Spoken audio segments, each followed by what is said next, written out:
झारखंड में गम का माहौल है। यहाँ के राजनीति में एक तरह से शून्य पैदा हो गया है।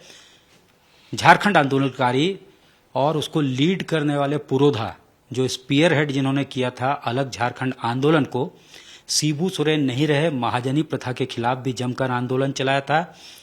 ट्राइबल्स के हक और हुकूक के लिए लगातार आवाज उठाते रहे।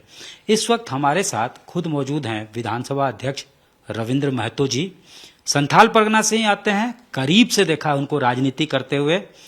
कैसा उनका मेमोरी है उनको लेकर और कौन सा वो वाकया उनको याद है झारखंड आंदोलन के दौरान, उनसे सीधे बातचीत करते हैं। सर, एक गम का दिन है आज। आपने हाउस में भी जो है, हाउस ने भी श्रद्धांजलि दी और गमगीन माहौल है। हाउस शुरू होता है उसी वक्त जो है शिबू सोरेन अमर रहे के नारों के साथ शुरू होता है। आप संथाल से ही आते हैं, करीब से देखा है आपने उनको। किस तरह का महाजनी प्रथा के खिलाफ आंदोलन होता था, या किस तरह से कोई ऐसा मेमोरी जो आपको याद हो झारखंड आंदोलन के वक्त का, तो प्लीज शेयर करें। सही मायने में आज हम लोगों के बीच में आदरणीय दिशम गुरु वीर शिबू सोरेन जी नहीं रहे। हम लोगों को छोड़ करके चले गए। इसके लिए सिर्फ मैं ही नहीं बल्कि पूरा झारखंड के 3.5 करोड़ और देश के अन्यत्र गुरुजी के अनुयायी फॉलोअर्स जहाँ रहते हैं, सारे जगह में एक गम, एक दुख का माहौल है।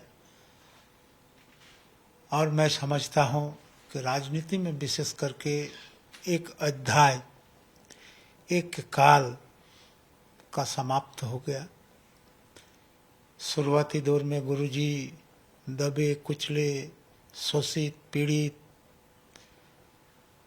निर्वाक व्यक्तियों का आवाज बनते थे और उनके व्यक्तित्व में एक ऐसा चीज था, कभी भी कोई भी अन्याय, चाहे छोटा स्तर पर हो चाहे बड़ा स्तर पर हो, अगर अन्याय का सूचना उन तक पहुंचता था हम लोगों के माध्यम से, कार्यकर्ताओं के माध्यम से, तो वे रह नहीं पाते थे।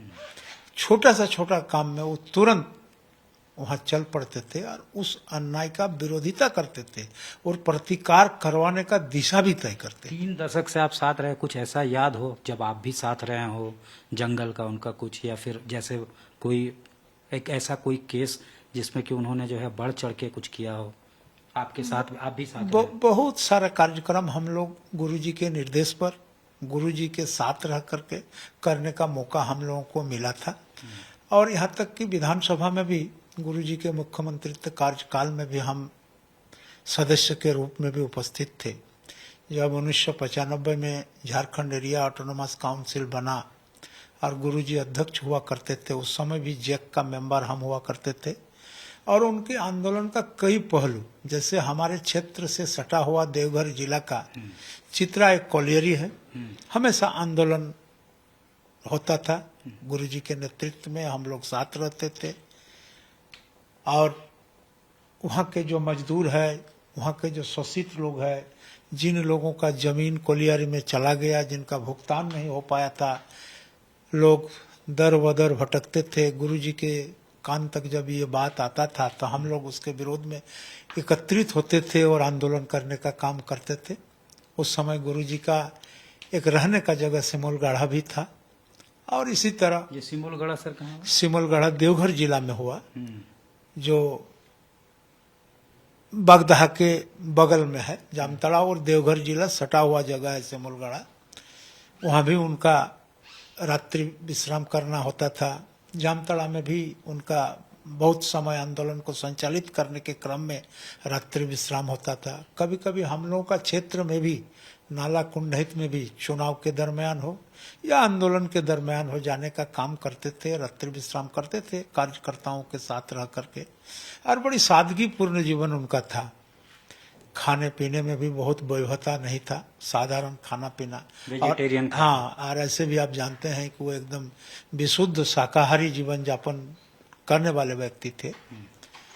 तो हम लोग जितना भी उनके जीवन के किंवदंती को बोले वो कम होगा।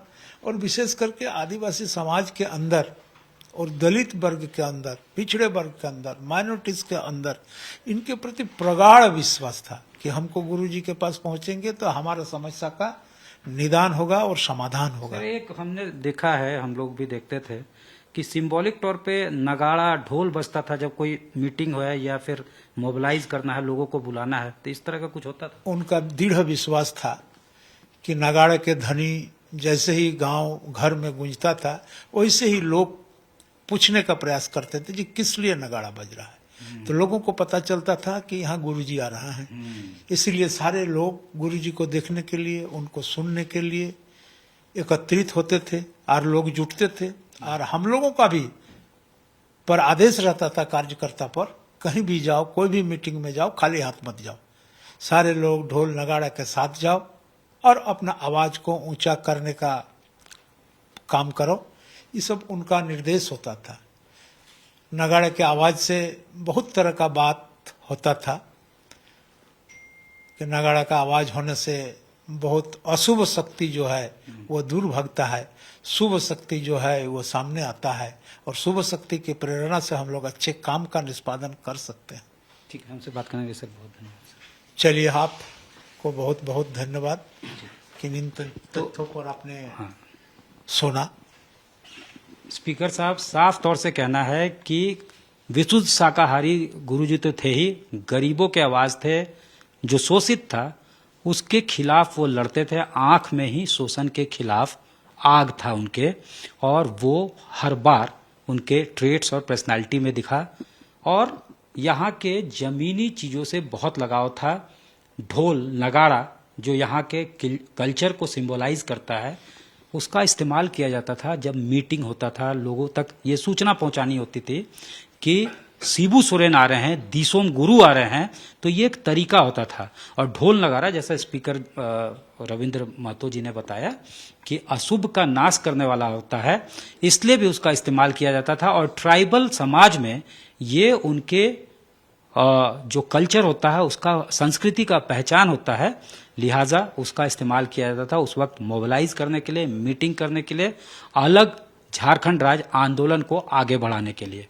कैमरामैन राकेश तिवारी के साथ सत्यजीत कुमार, रांची, आज तक।